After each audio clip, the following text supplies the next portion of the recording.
자, 우리 사도행전, 경배와 찬양 안 하죠. 자, 사도행전 11장 이방 선교의 시작 2, 이제 이방 선교의 시작이 이제 11장에서 이제 마무리가 다 됩니다. 이제 그래서 12장에 이제 베드로의 이제 박해 이야기가 마무리되고 13장부터 이제 해외 선교, 우리로 얘기하면 이방 선교의 시작을 알리는데, 그것을 시작을 하게 되는 전반적인 배경을 이제 주는 것이 오늘 이제 사도행전 11장이라고 보시면 되고요. 그래서 전체적으로 이방인 선교를 인정을 받게 됩니다. 어디에? 예루살렘 교회에. 예루살렘 교회에 인정받는 내용이 11장 1절에서 18절. 누구 얘기가 나올까요? 고넬료 이야기가 나오겠죠. 고넬료 이야기. 고넬료와 그의 집안 사람들과 그 주변에 있는 친구들. 그들이 우리 어떻게 됐죠? 저번 주에 베드로가 하나님의 복음을 전하고 있을 때, 복음을 케르그마 복음이죠. 우리가 얘기하는 예수님의 공생애와 예수님의 죽음과 부활, 또 뭐죠? 예수님이 결국은 심판의 주로 오신다. 이게 전체적인 게 복음입니다, 여러분. 복음은 예수님이 이 땅에 오신 것, 그리고 이 땅에서 행하신 일들, 그리고 예수님이 우리를 위해 죄를 죽으신 거, 그리고 그 사망 권세를 이기시고 부활하신 거, 그리고 예수님이 곧 어떻게 한다? 심판의 주로 오신다는, 이게 다 복음이에요. 이것만 알고 있으면 돼요. 이것만 알고 주변 사람들한테 얘기하면 돼요. 이거를 내가 믿는다면 이게 그리스도인이고, 여러분들은 구원을 받을 수가 있는 것입니다. 네. 자, 그리고 이제 그 부분. 그래서 그때 이제 베드로가 설교를 할 때 이 고넬료와 사람들이 성령을 받는 것을 베드로가 보게 되죠. 이제 사도행전 2장에 오순절 성령의 역사의 사건이 그 사람들한테도 일어나는 거예요. 뭐 베드로가 복음의 메시지를 전할 때. 그래서 베드로가 내가 어떻게 이 사람들에게 하나님을 만나고 성령을 받는데 어떻게 이 사람을 막을 수 있겠느냐라고 해서 세례를 주게 되죠. 네, 그래서 이제 고넬료의 이 성령을 받은 이 사건을 통해서, 즉 하나님을 아무것도 모르는 유대인이 아닌 율법을 받지 않는 이방인들이 이제 하나님의 은혜와 성령을 받을 수 있고 예수님을 믿을 수 있다라는 것을 기초로 해가지고 이제 11장의 이야기가 됩니다. 왜냐하면 우리 잠깐 뒤에 얘기하겠지만 11장에서 이제 베드로가 이 선교 보고를 예루살렘에 하게 되거든요. 근데 예루살렘에 있는 유대인들이 어떻게 이방인들이 복음을 전할 수 있고 그들과 함께 했냐라고 질타를 할 때, 베드로가 자기에게 있었던 이방인들, 즉 고넬료의 집안 사람들이 성령을 받은 것을 이야기를 해주게 됨으로 통해서 이야기가 흘러가는 것이 사도행전 11장의 내용이라고 보시면 됩니다. 그리고 그게 이제 11장 1절부터 18절, 그리고 11장 19절에서 30절은 그 아시죠? 그 스데반이 죽었잖아요. 스데반이 순교했잖아요. 그 이제 사도행전 7장에서 스데반이 순교하고 사람들이 그 예루살렘에 있던 헬라파 유대인들이 주변으로 흩어지게 되잖아요. 그 흩어졌던 사람들이 뭐 구브로로도 가고 안디옥으로 가고 그다음 어디로 가죠? 예, 구레네로도 가요. 그런데 안디옥에 간 사람들이 거기서 네, 복음을 전해요. 처음에는 유대인들에게 전하는데 유대인들이 전하다가 이방인들에게도 전해 보는 거죠. 이방인들을 전해 봤는데 그 사람들이 예수를 믿게 되고 그 사람들에 의해서 구성된 교회가 안디옥 교회입니다. 네, 그 이야기가 나오는 겁니다. 그래서 안디옥 교회에 교회가 세워졌다 하니까 예루살렘에서 사역자를 한 명을 파견해 줍니다. 그 사역자를 파견해 준 사람이 바나바입니다. 그리고 바나바가 안디옥 이방인 선교를 통해 이방인 사람들하고 사역을 하는데 인원이 많이 부흥이 된 거죠. 그리고 이 사람들에게 하나님의 말씀과 복음을 제대로 가르치려니까 자기가 그 부분에 부족하니까 수리아 안디옥에서 가까운 곳이 바울이 머물고 있었던 고향인 다소예요. 그래서 바울, 즉 사울이면서 바울을 협력 사역자로 부르게 되면서 시작된 곳이 이제 안디옥 교회가 더 부흥하게 되죠. 그리고 이제 12장에 박해받은 베드로 이야기인데 그거는 다음에 내년에 하도록 하겠습니다. 지금 벌써 이야기 다 했어. 그냥 벌써 이야기 다 했어. 끝났어. 예, 유미 집사님 감사합니다. 언제나 와주셔서. 자, 그래서 한번 이야기 한번 해보겠습니다. 자, 11장 1절에서 18절을 그냥 전체적으로 이렇게 개관을 나눠보면 이방인들도 복음을 받았다는 것을 유대인들이 싫어하게 됩니다. 그래서 예루살렘에 있는 유대인 그리스도인들, 이제 히브리파 유대인들이 베드로를 비난합니다. 왜? 이방인들과 같이 있으면 안 되거든요. 이제 그걸로는 그러니까 유대인들의 그거는 네 이방인들이 자기들을 핍박을 했는 사람들이고 하나님을 못 믿게 했는 사람들이기 때문에 이방인들과 함께 한다는 것은 절대로 안 되는 거예요. 절대로 그 원수들과 같이 반복하는 거죠. 절대로 안. 그래서 비난을 하게 됩니다. 그거는 갈라디아서 2장에도 나오죠. 비난을 하게 됩니다. 그래서 베드로가요 차근차근 자기가 사도행전 10장에 있었던 환상의 내용 뭐죠? 보자기 4개 이렇게 네 기모퉁이에 이렇게 달려서 쭉 내려오면서 거기서 이제 레위기 11장에서 못 먹는 동물들 그다음 곤충들 새들이 쭉 내려왔죠. 그 이야기. 그래서 하나님이 그것을 먹으라 그랬죠. 나는 못 먹는다 그러니까 내가 깨끗하게 한 것을 왜 네가 못 먹느냐. 그러면서 그게 3번의 일이 있었죠. 그 환상의 이야기를 해줍니다. 그리고 그래서 그렇게 환상이 마친 다음에 고넬료가 보낸 사람들이 왔고 그 사람들의 얘기를 듣고 또 성령님이 가라 그래서 가서 그 사람들에게 말씀을 전하니까 우리가 오순절에 받았던 성령의 임재가 일어났다. 그래서 내가 어떻게 그 하나님이 성령을 주시는데 막을 수 있느냐? 그래서 나는 세례를 줬다고 그렇게 차근차근 설명을 해줬더니 반대하던 유대 그리스도인들이 오히려 하나님께 영광을 돌리게 됐어요. 그 내용이 11장 1절에서 18절의 내용입니다. 얼마나 쉬워.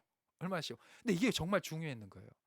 왜냐하면 이후에 바울이 또 바나바가 이방인 선교하는데 신학적인 근거를 대주거든요. 근데 이게 신학이라는 게요. 이게 경험이 먼저입니다. 항상 경험이 먼저입니다. 이론이 먼저가 아니에요. 예. 항상 경험이 먼저입니다. 네. 하여튼 뭐 그렇습니다. 자, 하나님이 성령을 주시는데 막을 수가 없다. 그리고 반대하던 유대인들이 하나님께 영광을 돌렸다. 그 내용이 11장 1절부터 18절의 내용입니다. 그래서 베드로 조금 더 자세하게 들어가면 베드로 이제 요걸 전체적으로 개관을 나누면요. 보고된 동기가 11장 1절에서 3절에 나옵니다. 한번 볼까요? 자, 바이블입니다. 자, 한번 차근 보고 볼게요. 유대에 있는 사도들과 형제들이 이방인들도 하나님의 말씀을 들었다고 하니 이제 들었다는 거죠. 하나님 말을 받았다을 들었더니 베드로가 예루살렘에 올라왔을 때 할례자들이 이 할례자들이라는 것은 유대인 그리스도인들을 얘기하는 거예요. 내가 무할례제 집에 들어가 함께 먹었다고 하니 베드로가 그 일을 차례대로 설명을 했어요. 이게 중요한 거죠. 반대할 수 있습니다.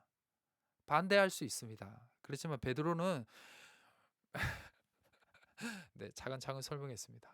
저도 가끔 흥분할 때가 있지만 반대하시면 그래도 차근차근 베드로의 이게 이제 참 목회자들한테도 많이 필요하고 여러분들 이제 교회 생활하면서 리더자로 설 때가 있잖아요. 반대자가 있다면 차근차근 설명해야 됩니다. 흥분하지 마시고. 네. 그래서 이제 여기까지가 이제 3절까지가 그 내용이죠. 자, 보고된 동기에 대해서 1장 3절에서 얘기하고요.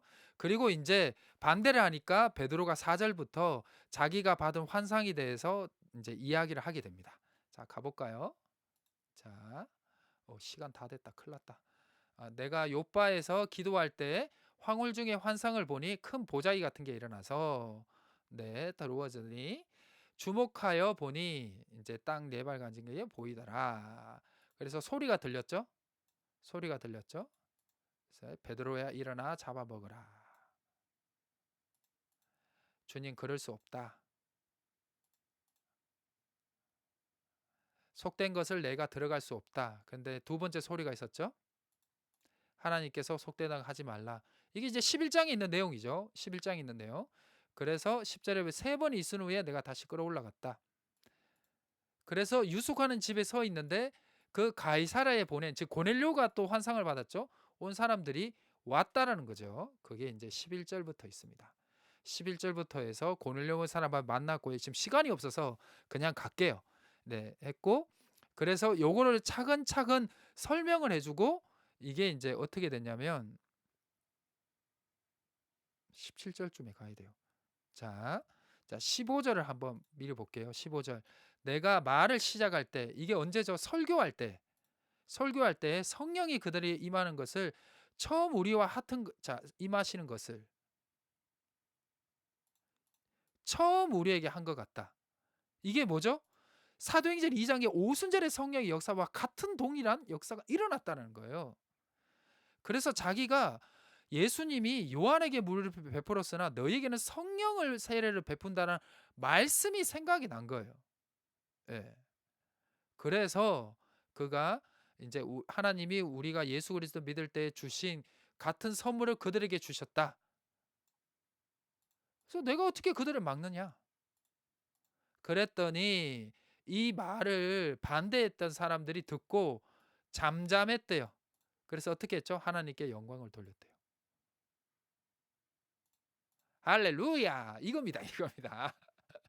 네. 고게 요렇게 했습니다. 그래서 예루살렘 반대하는 목소리는 찬양으로 바뀌었고요. 고넬료의 회심은 곧 예루살렘 교회에서 이방인들도 예수 그리스도를 믿을 수 있고 복음을 받을 수 있다는 공식적인 인정입니다. 요게 인제 다시 인제 사도행전 15 장에 예루살렘의 첫 공회라 그러는데요. 회의 때 또 인제 이게 화제가 됩니다. 그래서 11 장을 알아야 15 장을 이해할 수가 있습니다. 자. 그래서 이방인 선교는요. 하나님의 뜻이었습니다.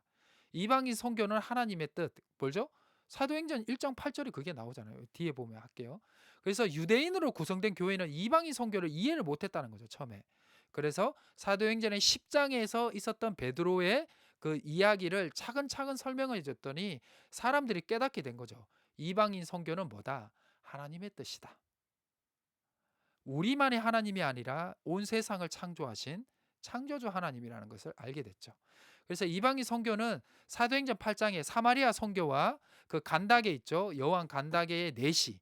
거기서부터 차근차근 준비가 돼서 고넬료의 선교인 사도행전 10장에서 이게 빡 이제 인정이 되면서 이제 11장부터 이제 이방인 선교가 시작이 돼요. 그래서 18절 이후에 이방인 선교의 핵심 역할을 하는 안디옥 교회의 탄생이 나오거든요.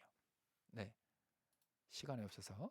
자, 여기 안디옥이 두 군데가 있어요. 여기 위쪽에 있는데 뒤에 그건 뒤에 해 드릴게요. 여기 시리아 쪽에 있다고 해서 여기를 수리아 안디옥이라 합니다. 수리아 안디옥. 안디옥 위에 바울이 머물고 있었던 다소가 있죠. 예, 길리기아 다소 여기. 그래서 아주 가까웠어요. 가까워서요. 네, 요렇게 됩니다. 그래서 베드로의 민주적인 태도. 네, 베드로는 상당히 수제자였고 초대교회의 지도자의 역할을 했는데요. 반대자들에게 차근차근 설명하는 모습이 지도자들이 배워야 될 모습입니다. 그래서 지도자들에게 그리고 성도들이 지도자에게 이런 부분이 잘못됐다라고 얘기하는 것 자체가 초대교회는 상당히 평등한 구조였다는 것이죠. 그래서 그런데 성도들 또한 베드로의 설명을 듣자 이것이 하나님의 뜻이다라는 것을 맞게 됐을 때는 자신의 감정과 자신의 생각을 내려놨다라는 거예요. 그리고 하나님께 영광을 돌렸다는. 그러니까 교회에서는 우리가 반대되거나 안 되거나 내 감정에 하거나 이 사람이 내 친하다 안 친하다 그게 중요한 게 아닙니다. 이게 하나님의 뜻이지 않느냐가 판단 기준이 돼야 된다는 겁니다. 특히 이 동양에는 관계가 상당히 중요합니다. 지금도 솔직히 그렇죠. 교회뿐만 아니라 다른 곳에서도 누구가 아는 사람 있으면 더 좋은 데 가죠. 누구가 아는 게 참 중요하죠. 그래서 이력서에 옛날에 그 부모님들 이력서 다 들어가죠. 예. 그래서 요즘은 그 이력서를 없앤다고 그런 어떤 그걸 그렇게 한다고 그러는데요. 군대도요.